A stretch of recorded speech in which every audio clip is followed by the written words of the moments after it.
This is a real thing. I used to say on sales calls. Well, of course, because the training only goes back to 2021. That's a statement I used to say. That's no longer true. I used to say on sales calls regarding AI agents, well, that's because the LLM doesn't know what today's date is. That's no longer true. I used to say on sales calls, well, large language models are actually traditionally very poor at math. That is no longer true. I used to say on sales calls, well, that's because we can't cite where the training came from. That is no longer true. Why am I bringing that up? Those are just four tiny examples that no one at work taught me.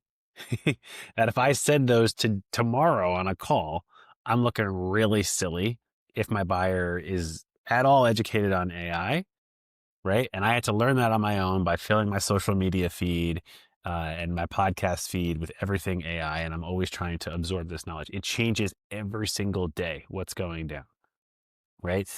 That's like if I said to if a customer said, "Are you guys training your own model?" I'm like, "No, that's obviously extremely cost prohibitive. There's no way we could do that. Like we don't have billions of dollars." Not true. DeepSeek disproved that. No one at work stopped me and said, "Hey guys, I'm going to train you up. LLMs are good at math now." DeepSeek trained a model for $6.9 million. Like no one's going to stop and teach you that. Like the expectation of you, if you're going to work for an AI native company, is that you're keeping tabs on all things AI. Whereas in your current role, maybe you guys get like enablement on like how things have changed like once a quarter or like every half a year. Hey guys, some new regulations. Hey, some new features. And they train you up and they teach you. And just, this is what you say now. It's not like that here, but I also like that. I think that's a pro. Like I love how like I don't go up there every day and I'm not like reading the same lines off of a page. It's like I got to use dynamic critical thinking. And if you sometimes find your current job to be too monotonous, then you might like AI because it changes every day.